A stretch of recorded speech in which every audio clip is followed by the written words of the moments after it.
A very good afternoon and welcome to NTV News. I am Siksha Sharma. We take a look into the headlines first.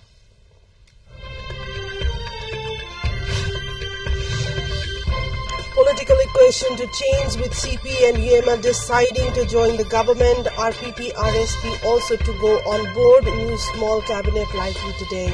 Newly elected 19 National Assembly members to be sworn in. Election to National Assembly chair likely on 12th of March. Haiti gang prison attack triggers massive jailbreak, leaving dozens dead, more than 4,000 freed.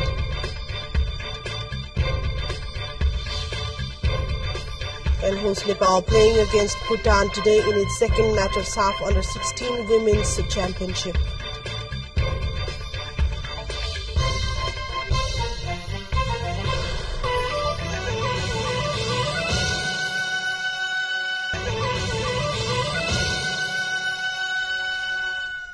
Welcome back to NTV News, taking a look into news in detail now. A new special scenario has unfolded in Nepali politics. The increase of mistrust in the ruling coalition, and the current ruling coalition, has led to this political polarization, resulting in the change in the current Council of Ministers.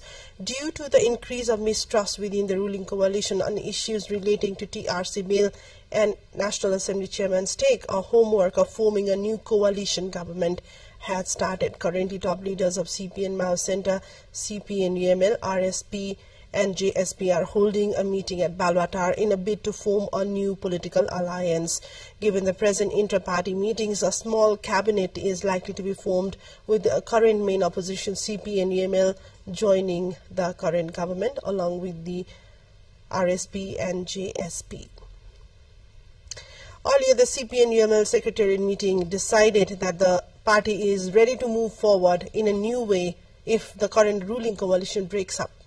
Talking to the media person after the meeting, UML leader Pradeep Gewali said that it seems there is a serious crisis in the ruling coalition. Meanwhile, a discussion is underway between leaders of different political parties. Leader Oli's press coordinator Ramkrishna Basgai shared that the discussion between the two leaders centered on the current political developments. Meanwhile, the meeting of Law Committee of the House of Representatives has been postponed due to the newly developed political scenario. The meeting was due to hold discussion on the draft report on bill designed to amend some clause of Truth and Reconciliation Commission Act. The Parliament Secretariat informed the members of the committee that the meeting was adjourned. And let's take a look into a short break. More news follows up on the other side. Just stay with us.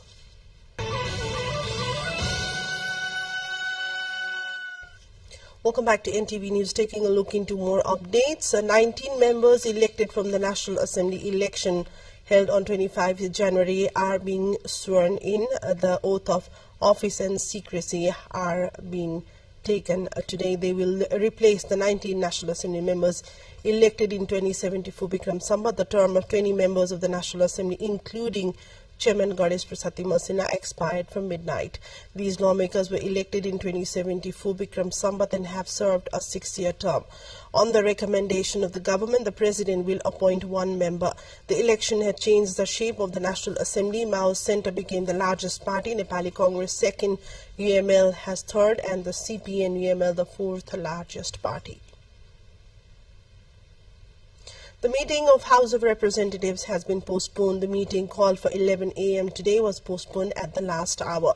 Various reports and proposals were scheduled to be presented at the meeting today.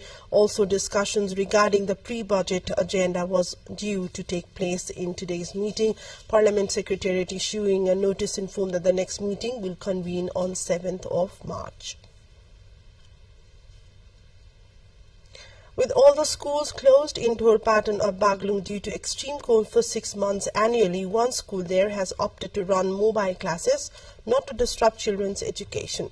The residents of High Himalayan region of Nepal follow a unique seasonal pattern, residing in the upper lands for 6 months before descending to lower land areas to beat the cold. The Janabadi Fundamental School in Upper Dhorpatan runs 6 months classes in the lowlands, while other 8 schools from the same place are closed due to severe cold.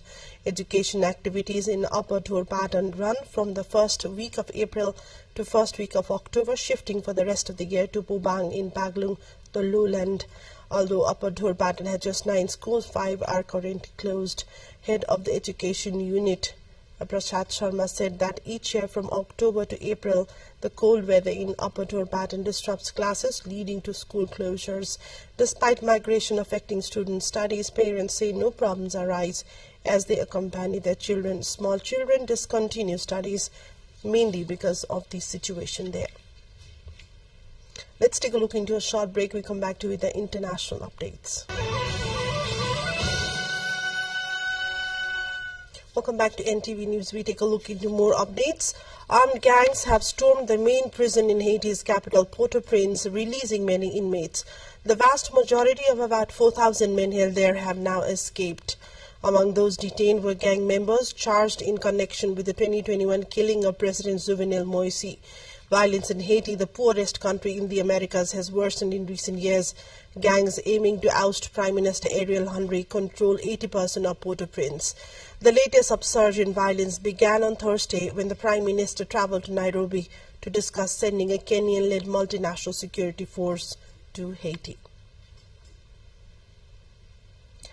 Ceasefire negotiations are set to resume in Cairo, with U.S. officials saying the path to ceasefire is straightforward.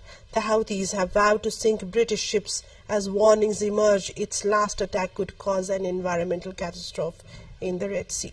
The health ministry in Gaza says Israeli forces again opened fire at people seeking aid in Gaza City, killing and wounding dozens in another horrific massacre.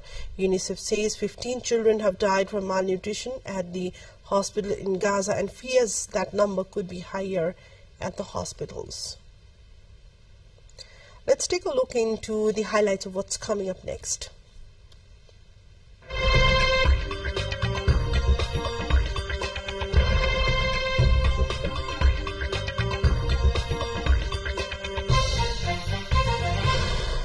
SpaceX and NASA successfully launched their joint Crew 8 mission from Kennedy Space Center in Florida to the International Space Station after the prior launch was scrubbed due to bad weather. Altogether, NASA and SpaceX launched a crew of 4 to the ISS in the Dragon spacecraft, marking SpaceX's 8th crew rotation mission to the ISS within NASA's Commercial Crew Program. Sunday's launch was a third attempt after it was scrubbed twice before because of bad weather. Engineers determined that a small crack on the hatch seal would not present enough of an issue to abort the launch, and the mission achieved a liftoff at 10:53 p.m. Mission crew members on the ground cheered when the first stage booster separated and Dragon proceeded towards space shortly before 11 p.m. It is the first mission to the ISS for all except Bharat, who is making his third visit. Venezuelan soldiers have evicted more than 1,200 people, many of them children, from an illegal gold mine that claimed 16 lives when it collapsed in February 2024. They also dismantled illegal mining structures erected in the La Paragua Forest Reserve. The group included 131 miners. The Bolivar region is rich in gold, diamonds, iron, bauxite, quartz, and coltan. Aside from state mines, there is also a booming industry of illegal extraction. Time now for sports update.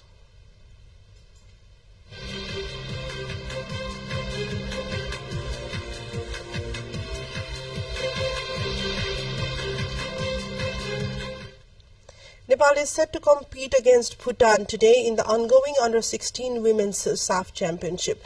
This marks Nepal's second match in the four-nation tournament. The game is scheduled to kick off at 3 p.m. at the Anfa complex inside the Bato of Lalitpur. In the previous match, Nepal faced a tough 2-0 defeat against Bangladesh. Meanwhile, in the tournament's opening match on Friday, India secured a dominant 7-0 victory over Bhutan. Nepal's upcoming match will be against India on the 7th March as the final match of the group stage. The SAF women's competition features Bangladesh, Bhutan, India and Nepal. The tournament operates on a round-robin league format with the top two teams advancing to the compete for the title. The final match is scheduled to take place on 10th of March. The impressive show stole the audience in Pokhara Stadium, where para-athletes got into action at the National Wheelchair Basketball Championship. 6 teams, including Lumbini Province, Sudur Paschim Province, Gandaki Province, Karnali, APF and Tribhuvan Army Club commenced the campaign with victories in the men's opening matches yesterday. On the women's side, Far West Province secured their spot in the final by defeating teams from Bagmati, Gandaki and Koshi, while Lumbini advanced by overcoming challenges from Bagmati, Karnali and Koshi. This championship held at Pokhara Stadium aims to promote sports among people with special abilities. It features participation from 15 teams representing all 7 provinces of Nepal, as well as departmental teams like Tribhuvan Army Club and the Armed Police Force. And this brings us to the end of the bulletin. To wrap up, a quick reminder of the top stories so far.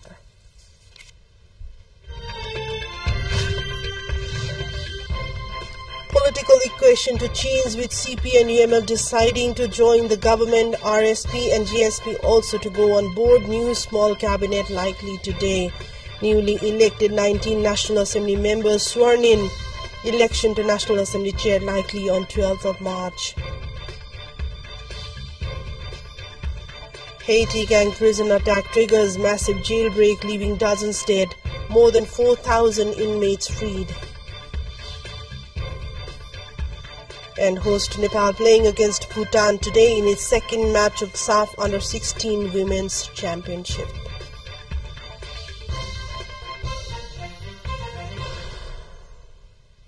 That's all for now. Thanks for watching. Have a great day ahead and namaste.